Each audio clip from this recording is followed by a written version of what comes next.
पिछले 5 सालों से जीवन में अंधकार छाया हुआ है, कभी भी सफलता नहीं मिल रही है। जीवन में आगे क्या करूं क्या ना करूं समझ नहीं आ रहा। सफलता किसे माना है आपने? महाराज जी, श्री जी मैं पढ़ाई पूरी की और मैंने श्री जी से कहा कि मैं अब क्या करूं। तो उन्होंने मुझे कुछ संकेत दिए थे कि आप सरकारी में जाइए और प्रभु की सेवा करिए। फिर सफलता नहीं मिल रही उसमें एग्ज़ाम में, और अभी है। आप हमारी बात समझिए, आपको श्री जी ने संकेत किया और आप सफलता नहीं प्राप्त कर, दोनों बातें झूठी है ना, दोनों बातें झूठी हैं। आप सत्य को स्वीकार कीजिए। श्री जी के संकेत को आप जानने लगे। आप श्री जी के संकेत तो तभी जब आप उनकी मन की बात जान लेना, तो आप कितने बड़े सिद्ध हो गए। और फिर सफलता किसकी चाहते हो? प्रकृति जन्य की। आप श्री जी के संकेत को जान जाओगे तो श्री जी के प्रेम की सफलता चाहोगे, लोकवत नहीं। और ये लोक की सफलता, सुनो पहले, प्रारब्ध के अधीन है। इसकी सफलता के लिए श्री जी से प्रार्थना मत करो। हमारी बात समझना। विद्यारण्य जी एक बहुत बड़े महापुरुष हुए हैं। उन्होंने अपने माता पिता को सुखी करने के लिए, धन प्राप्ति के लिए गायत्री अनुष्ठान किया। ब्राह्मण कुल में जन्म हुआ था। एक पुरस्चरण 24 लाख गायत्री होता है। उन्होंने एक पुरस्चरण किया, 2 पुरस्चरण किया, एक बार भी कोई धन की प्राप्ति नहीं हुई। आखिरी में उन्होंने संन्यास लिया। जीव संन्यास लिया, माता गायत्री प्रकट हो गई।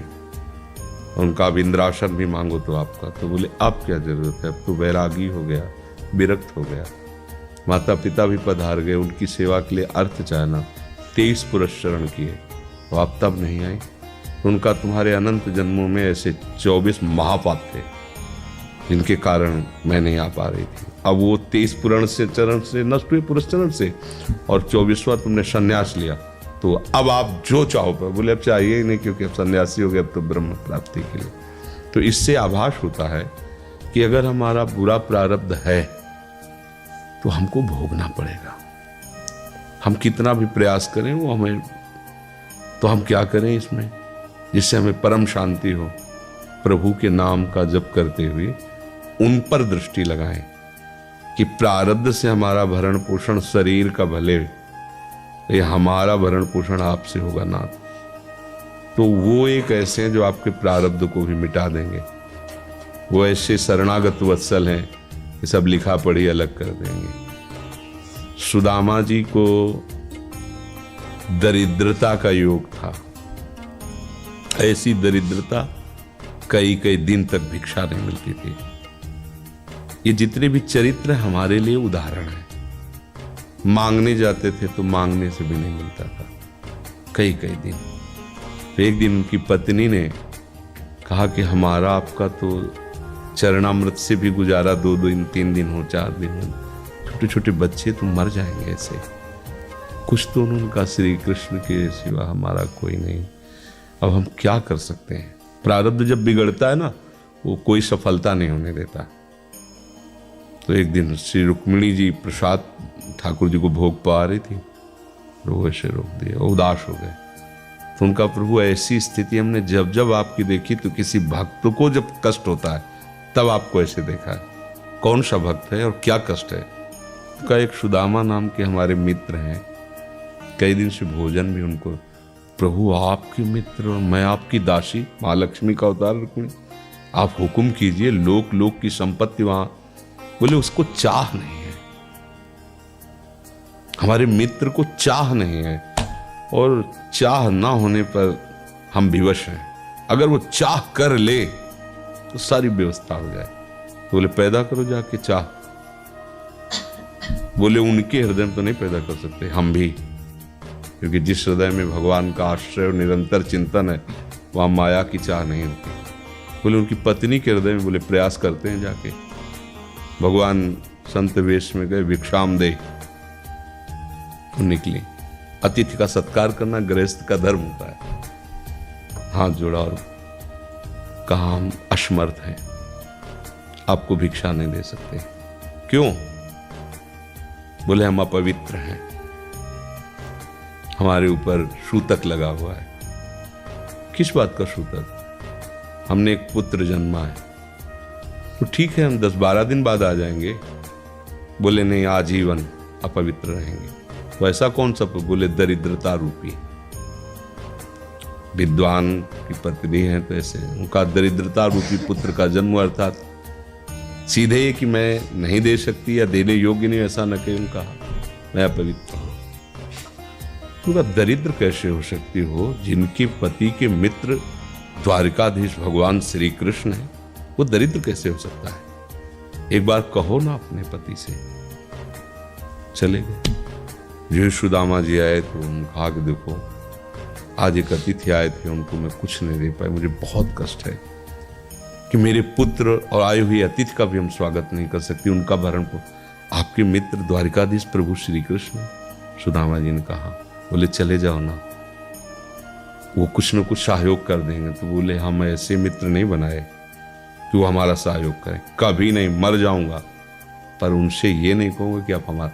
बोले मत कहना, दर्शन के लिए तो चले जाओ, वो सुना है इतने उदार हैं कि वो जाने पर ही दे देंगे। सुदामा जी ने कहा दर्शन के लिए तो जा सकते हैं, बहुत दिन हो गए, ठीक है, पर मित्र के पास जाए तो कुछ लेके जाना चाहिए, मेरे पास तो कुछ नहीं है।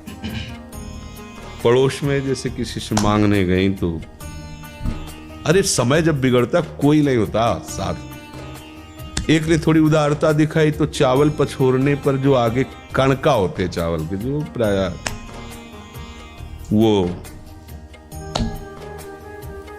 लिए सुदामा जी ने कहा हमारे प्रभु भाव के भूखे, कुछ ले जाएंगे, खाली हाथ तो नहीं है। पोट्री में सारांश में बता रहे हैं, द्वारपालों ने देखा कि हड्डी हड्डी शरीर में कई जगह से फटे वस्त्र, बीमारी फटी हुई, मतलब दिखाई दे रहा था दरिद्रता की मूर्ति है। तो उनका किससे मिलना है तुमको? तो उनका श्री कृष्ण से। बोले संभाल के बोलो, क्योंकि पार्षद है, अनंत कोट ब्रह्मांडों के नायक प्रभु के ऐसे बोले कोई श्री कृष्ण को ऐसे गली आए, उनका जाके तो तुम बोलो ना, श्री कृष्ण से जाके कह दो कि एक सुदामा नाम के ब्राह्मण आए हुए। पार्षद प्रभु बड़ा अजीब आदमी है, आपका नाम बिना किसी सभ्यता के ले रहा है। वो कह रहा श्री कृष्ण से कह सुदामा, कूद पड़े, भगवान दौड़े। वो पार्षद वो सब की ब्रह्मा जी शंकर जी आते हैं तो वहां खड़े रहते हैं घंटों, भगवान ऐसे भागे। सुदामा जी को पता चला हमारे रुक्मिणी जी के महल में, रुक्मिणी जी के पलंग पर बैठाते हैं, स्वयं चरण पखारते हैं सब। अब ये वैभव, क्या हालचाल है, कैसे हो? प्रभु आप सब जानते हो, आपकी बड़ी कृपा है। तो ब्याह हो गया, हाँ ब्याह भी हो गए, बच्चे भी हो, हमारे पास आए हो तो कुछ तो लाए ही होगे। और वो सड़े से कपड़े में चावल, कैसी बड़ी बड़ी वो वैभव, महारानियां सब, भगवान का। चुप ऐसे बोले देखो फिर चूक कर रहे हो, हमारे हिस्से की चोरी पहले की थी और फिर चूक कर रहे हो। और उन्हें हिम्मत नहीं पड़ रही थी, इतने महामहिम प्रभु को कैसे हो तंदुर। भगवान ने ऐसे छीला, ओह आज तक मुझे ऐसा स्वाद नहीं मिला। भगवान बड़ाई कर रहे हैं, देखो रुक्मिणी जी की आंखों में आंसू आ गया। उधर से भगवान पकड़ लिया हाथ, बस प्रभु हम आपकी सिवा नहीं रह सकती। और भगवान तो सुदामा जी का स्वागत सम्मान, अच्छे कपड़े पहनाए। जब चलने लगे ना तो भगवान की तरफ वो देखते, मतलब कामना नहीं पर कि देखा पत्नी कह रही थी जाओगे कुछ लोग कुछ चले प्रभु, हाँ ठीक, इधर से ऐसे चले जाना, हाथ भी खाली। प्रभु ने कहा देखो ये कपड़े जो है ना महंगे हैं, रास्ते में तुम्हें चोर बदमाश तुम अपनी पोशाक पहने इनको उतार दो। बोले बड़ी कृपा, कपड़े भी उतार दिए और रास्ते में सोचे जा देखो निगेटिवली सोच रहे, मेरे श्री कृष्ण मुझे कितना प्यार करते हैं। उन्होंने इसीलिए नहीं दिया कि दरिद्र कहीं संपत्ति पाकर मतवाला होकर मुझे भूल न जाए, मुझे कितना प्यार करते हैं। प्रभु के प्यार में मगन होकर सुदामापुरी खड़ी जैसे द्वारिका। तो उनको भ्रम हुआ कि मुझे लगता है चलते चलते मैं पुनः द्वारिका आ गया। तो वहां पूछ रहे हैं कि ये किसका है।